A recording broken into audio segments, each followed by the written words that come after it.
petismo ele é, no fundo, um tipo de religião vestida em volta de um projeto muito inteligente de captura e retenção de poder. Quando os petistas ganharam a eleição lá em 2002, conquistaram o executivo no Brasil, eles fizeram a seguinte pergunta: como a gente garante a nossa permanência aqui, no poder nos próximos 50 anos? É isso que é o foco central. Não é implantar uma ideologia, uma utopia, nada disso. É simplesmente o poder cru e nu a longo prazo. E para isso foi desenhado um projeto muito inteligente, muito completo, admiravelmente inteligente até, que envolve alguns pilares para garantir esse poder. O primeiro pilar, obviamente, é você mapear todos os grupinhos de interesse no Brasil, os grupinhos de influência, e dar um jeito de cooptar esses grupinhos, trazer eles para perto e colocar eles debaixo das asas do governo central. São esses grupinhos a classe dos artistas, a classe dos intelectuais nas universidades, principalmente os movimentos sociais, movimento negro, movimento gay, ao cooptar esses grupos para sua ideologia, os altos funcionários públicos de algumas categorias, os sindicalistas, o Congresso, alguns empresários amigos do poder, mapear todos que têm influência, que podem ou ajudar ou sustentar um governo, ou mesmo os que podem atrapalhar.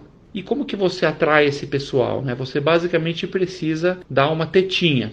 Esse pessoal funciona na base de tetinha. Por exemplo, no caso dos artistas, tem uma tetinha muito importante chamada Lei Rouanet, que não foi nem inventada pelos petistas, se justiça seja feita, ela vem de antes. Já na época do PSDB já tinha essa tetinha para os artistas. Lei Rouanet é uma lei que permite você desviar dinheiro da saúde, da educação, da polícia, desses serviços básicos, para financiar show de artista sertanejo, filme da Xuxa, exposição de homem de bunda de fora. Então é basicamente a tetinha dos artistas, é a Lei Rouanet, que eles defendem com unhas e dentes. Os sindicalistas nunca ganharam tanto dinheiro quanto nos governos petistas, nunca teve tanta proliferação, tanta criação de sindicatos. A missão de um sindicato é lutar por benefícios para os trabalhadores, certo?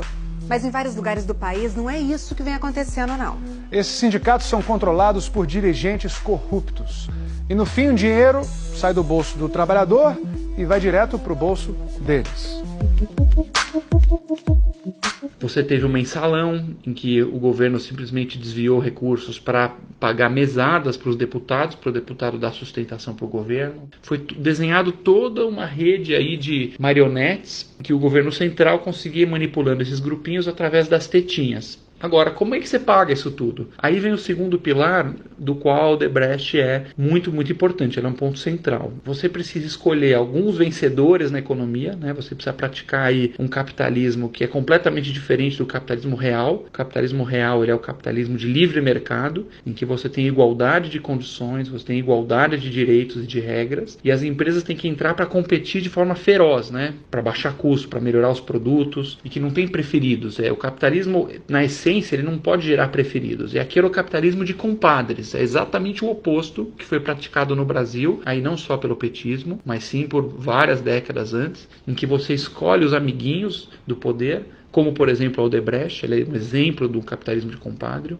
O ex-presidente da Odebrecht, Marcelo Odebrecht, afirmou hoje em depoimento ao juiz Sérgio Moro que a empresa mantinha um funcionário responsável pelo pagamento de propinas desde 1990. E aí para esses amiguinhos você dá dinheiro quase de graça do BNDES, você dá contratos públicos para eles atenderem as estatais, que foi o caso do Petrolão.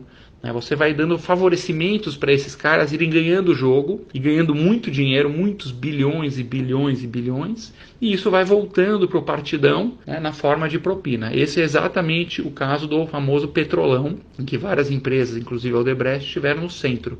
Funcionava assim. Partidos políticos aliados ao governo, PP, PMDB e PT, indicavam diretores para ocupar cargos na Petrobras, nas diretorias de abastecimento, de serviços, de exploração e produção, internacional e de gás e energia. Os diretores e o doleiro negociavam com diretores de empreiteiras o percentual da propina. Em troca, as empresas conseguiam os contratos. A propina saía dos cofres das empreiteiras e era distribuída aos diretores da Petrobras, a políticos e ao doleiro Alberto Youssef. 13 empreiteiras foram citadas no depoimento como participantes do esquema, entre elas Camargo Correia, Odebrecht, OAS, Queiroz Galvão, Andrade Gutierrez e Mendes O Júnior. primeiro pilar, então, é a cooptação de grupinhos e oferecer tetinhas para manter essa turma toda quietinha e apoiando o governo. Segundo pilar, escolher alguns amiguinhos para ficarem multibilionários e irrigar o esquema de corrupção. E o terceiro, para conseguir fechar a conta desse Estado que é absolutamente ineficiente, guloso, desse polvo gigantesco que é o Estado brasileiro, que devora tudo ao seu caminho, é você empobrecer, claro, a classe média e a população mais pobre, né? Alguém tem que perder nesse jogo aí. Se tem tantos grupinhos ganhando, alguém tem que perder. E quem perde é o povão e mais ainda a classe média.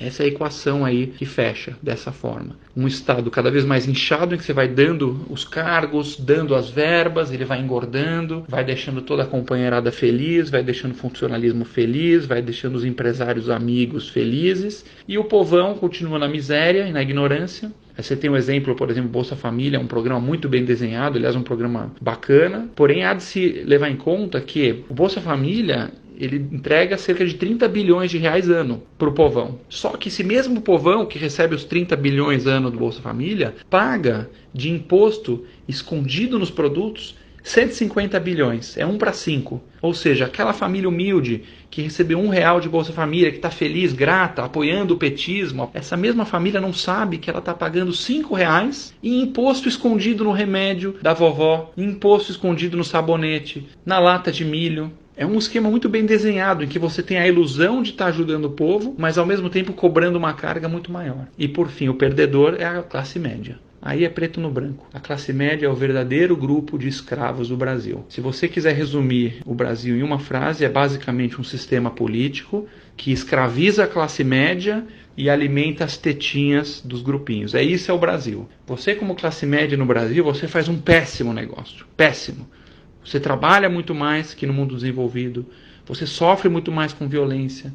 Você sofre muito mais com estresse, você passa horas no trânsito para chegar no seu trabalho, num lugar violento, e você recebe zero em troca. Um governo inchado, gordo, ineficiente. Enquanto a classe média ficar dormindo, as tetinhas vão ser o verdadeiro governante do Brasil e os líderes que organizam as tetinhas. Essa é a luta agora. A classe média, junto com o povo, tomando consciência, dando a sua voz nas ruas, dando a sua voz na urna, dizendo não para as tetinhas, não aos grupinhos, não aos tratamentos privilegiados, e aí retomando o Brasil a quem o Brasil deveria pertencer de verdade. Somos nós, os cidadãos comuns.